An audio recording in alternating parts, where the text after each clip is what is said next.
Hi students, I don't have a printer, so I'm doing this on notebook paper, but you're gonna actually have a printed worksheet that you're gonna be following along with me to get these notes.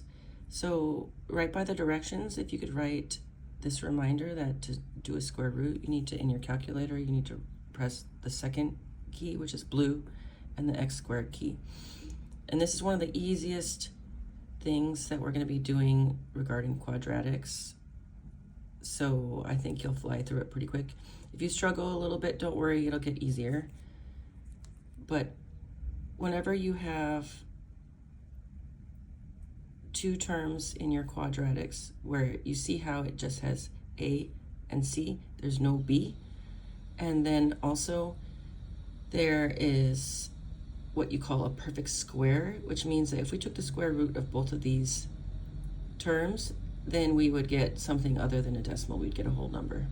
So that's a way that you can actually factor quadratic if you have this situation. So that's what we're gonna do. In this situation, you wanna just assume when there's no coefficient, which means there's no number in front of the variable.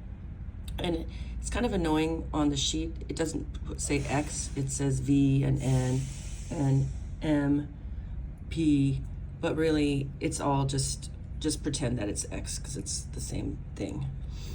So what we do is we just take the square root of the first one, which we're just gonna put a 1 right here, and then you just take a square root. And then we're gonna square root this. Do not put the negative in front of it though, okay? Just because if you put the negative in front of it when you square root it, it won't work, because that gives you an imaginary number, which we talked about when we were doing the quadratic formula. So put the square root in front of the number before the minus. So at this point, we're just gonna say square root of 1, that's just 1. So we're gonna say, okay, we have here 1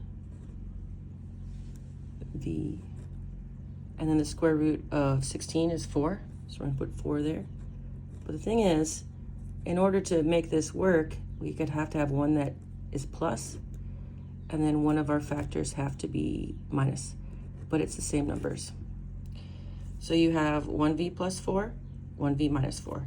You don't have to put the 1 in your answer, you can just put V, it's fine. But just to show you on these. So on here, same thing, we're just gonna square root this and this. We already know the square root of 1 is 1, and we know the square root of 1 n squared is just n. So we're just gonna say, okay, I'm gonna do n plus 1, and then n minus 1. Easy peasy, that's it. So when you have no number in front of your variable, it's super simple, because it's just, you just square root basically the second number, and that's what we did here and here. But it gets a little bit trickier when you have a coefficient in front of it, but you're still just doing the same thing.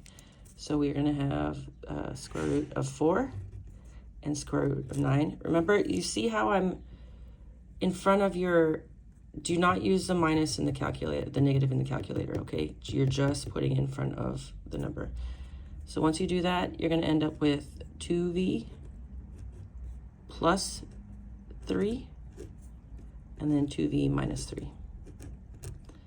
Because I don't know if you remembered, I mean, if you remember, if we multiplied this out using the box method, this is what we'd come up with.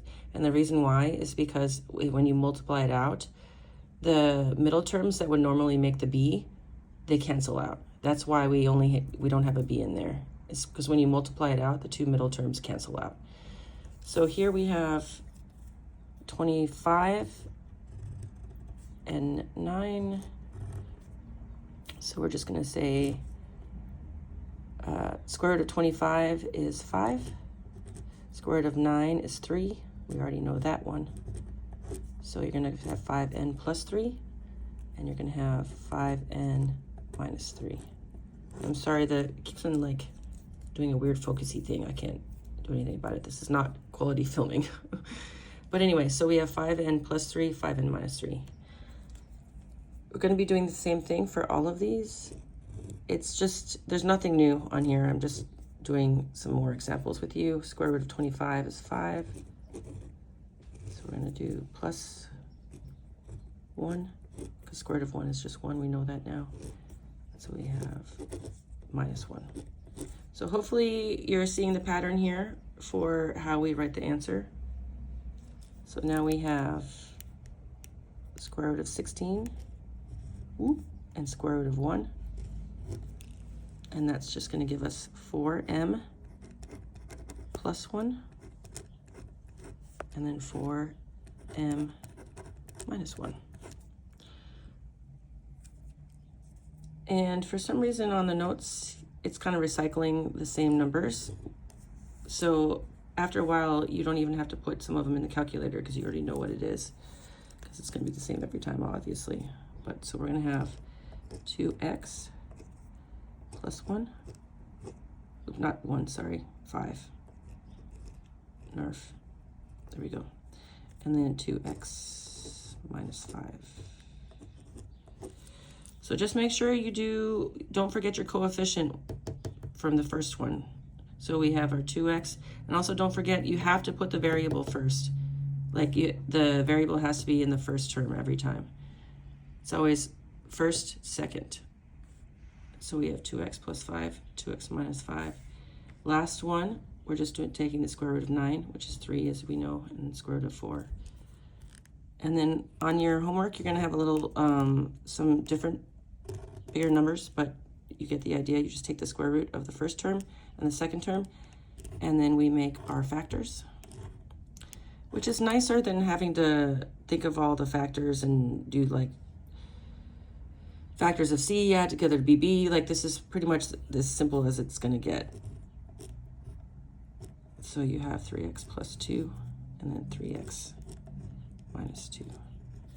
So as I said before, you want to make sure that you have this written down just in case you forget on how to do this in the calculator. And then just make sure that you're listing your variables first, and then your second term, that goes second. So it's like first, second in each one of them, okay? And that's all you have to do.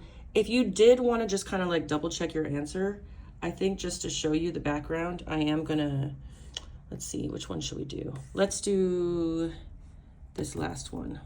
So if you did multiply those out, okay, so you have, no, I'm holding the camera at the same time, so this is going to be tricky, but you have 2x plus 5 up here, and then 2x minus 5 down here. So if we multiply this out, 2 times 2 is 4, x times x is x squared, right? 5 times 2 is 10 with the x. And then here we have 2 times negative 5 is negative 10. And we still have our x, right? And then we have our 5 times negative 5 gives you negative 25. You see what I'm talking about? When we multiply it out, this makes 4x squared. That's this one, right? This makes 25, negative 25. That's why we have it here. But then your 10x and minus 10x, normally we'd add those together. Well, we still are adding them together. But do you see how they cancel out? Because 10 plus negative 10, whoop, they're gone. That's why perfect squares exist in this situation. Like why we can do it so simply is because we don't have the b term. So anyway, if you did want to check your answer, you could multiply it out, but you don't have to. I just wanted to show you why the b is just not there. So anyway, if you have questions, you can ask Mr. Young. He knows this stuff, and I hope that you guys have a good day.